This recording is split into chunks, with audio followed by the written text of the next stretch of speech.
Hi, I'm Mitch Mackey, president of Go for Broke National Education Center. We tell the story of the Japanese American soldiers of World War II, of their courage, their patriotism, and their sacrifice to uphold America's promise. The promise that in our nation, no one is to be judged by the color of one's skin, the nation of one's origin, or the faith that one chooses to keep.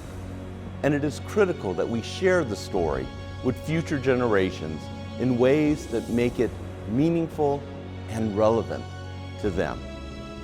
It is a story of so much more than just guns, battles, and bullets.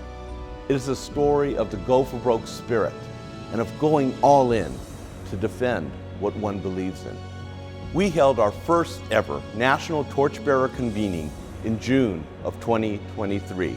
We brought young adults from across the nation to hear individuals speak their truth about identity, social issues, and the need for dialogue across communities.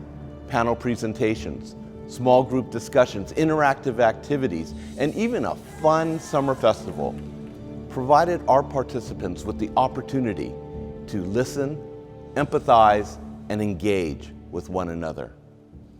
We didn't always agree. We didn't always see eye to eye, but we explored our differences and celebrated our common ground.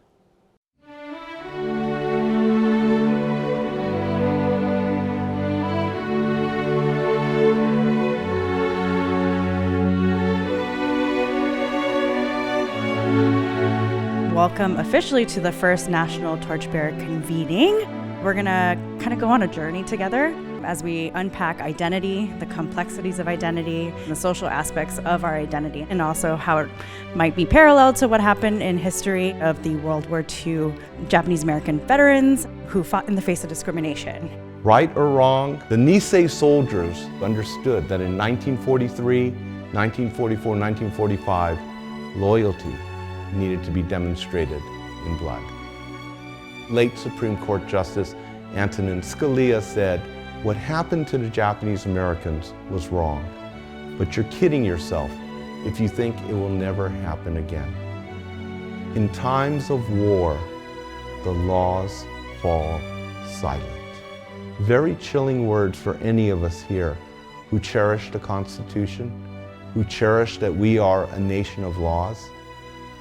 And that's why we've gathered here for this weekend, to talk about how we commit ourselves to making sure that never again in our nation will our laws fall silent, and will groups, whatever the identity be discriminated against in the fashion that we saw here. Learning about the Japanese American veterans that fought for this country really relates to a lot of other people of color that have been discriminated against.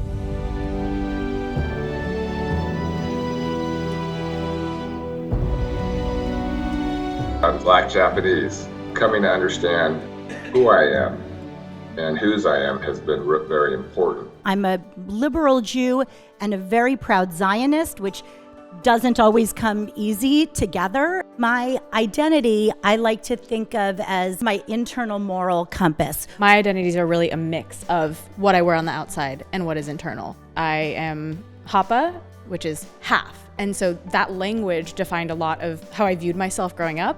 Where do I belong and how do I belong?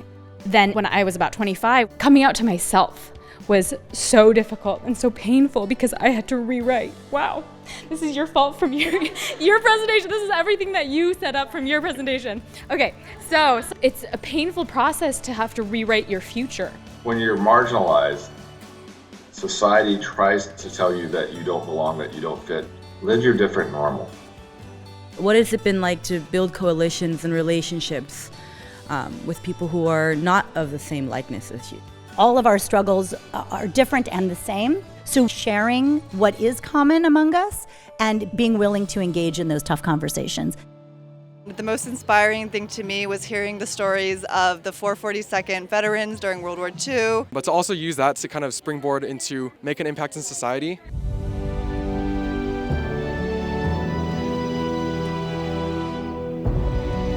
you're going to be paired off with someone you don't know. And so one person's going to talk about who they are, and the other person is going to keep their face forward, and you're just going to really listen. What did you get from that? You reserve your own opinions, judgments, and you're just there.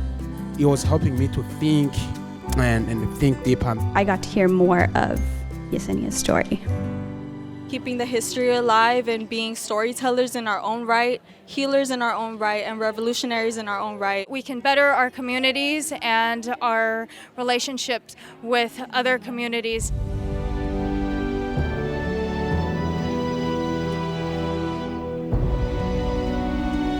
I work with the immigrant refugee population in Denver, and I see the fear in their eyes. It's a whole different thing when our positionality allows us to use a big voice. Go back to families being taken away after Pearl Harbor. When we have the same consequences on the line, is a different story. That for me is where power and privilege have been most impactful. There's an elephant and a mouse that lives in this room.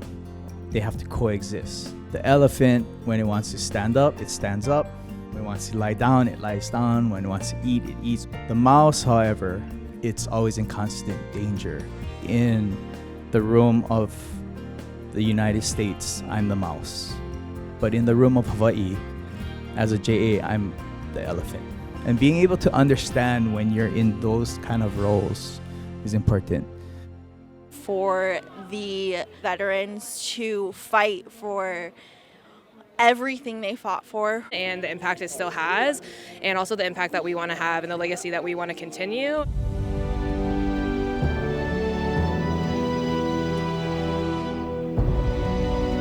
In 5th grade, and I told the story about my father's World War II incarceration experience. That teacher turned and asked the class, "Did this happen to any of you?"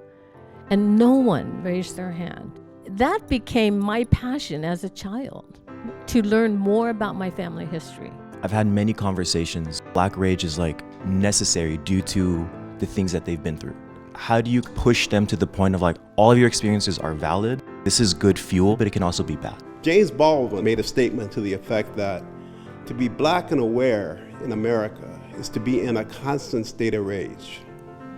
So learn to separate ignorance and malice of intent. Rage is also that part of an emotion of passion. Before redress, the Niseis were referred to as the quiet Americans. Through redress, they became activists, they became advocates, there were tears, there was rage. Another emotion, and that's the emotion of fear. It serves you well in many situations. I don't have any great James Baldwin quotes. As a teacher, I use the seminal film Princess Diaries, and the King of Genovia always says that courage is not the absence of fear, but the judgment that something is more important than fear. With a long-awaited excitement and great pleasure to announce the return of the last samurai here in Little Tokyo. It's been a wonderful experience to learn about the Japanese American soldiers. And seeing how everyone can relate to an American story no matter their background has really been eye-opening.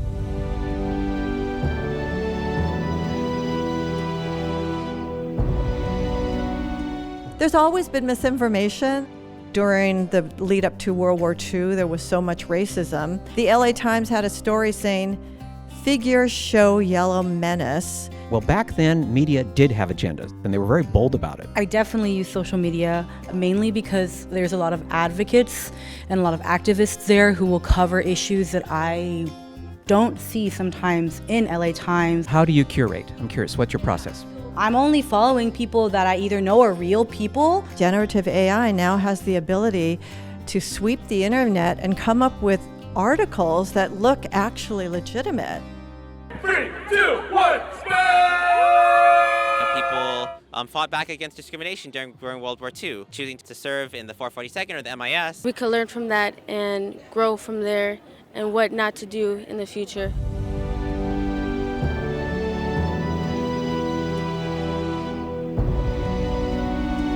2018 You might remember the Pittsburgh Synagogue shooting in which 11 Jews were killed during Sabbath services.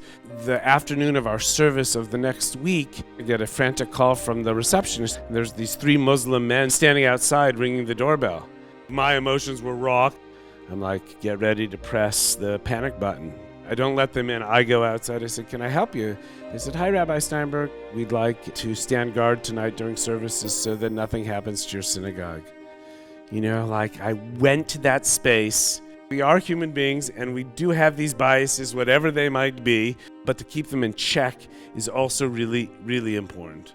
And during Ramadan, several months later, I went to the iftar and I told this story as my own redemption. I work at Random House. I am the editor who works with and acquires LGBTQ voices. And over these 15 years, hearing so often I just don't see who the audience is. I don't identify with this character. Can you imagine walking through the world and feeling like, oh, that's a gay book, it's not for me. That's about a black woman. You can't stop hoping. You can't resign to hopelessness. And that's a tough thing for all of us to face in whatever our personal battle in our lives.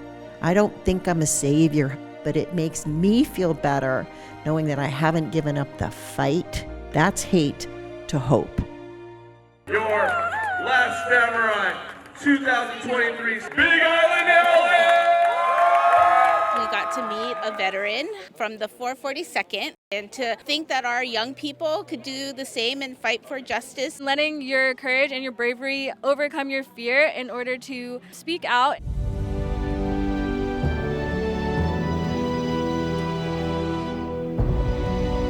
Postit notes that you all wrote a whole bunch of ideas on. Incredible insight. We see a lot of overlapping themes. Affordable housing, access to childcare. And also we see a lot of uniqueness. Missing and murdered Indigenous women. It was just a really hard topic to talk about because in tribal land that, sisters aren't heard a lot. Identity issues.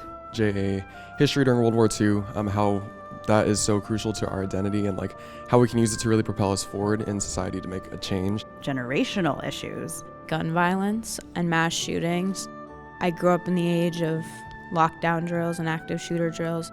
You wait for the list of people who are killed, and it's not a if you know somebody, but who do you know?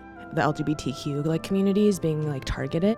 The fight needs to be fought on so many different fronts. I want to encourage us to think about is us sharing the space here is hope.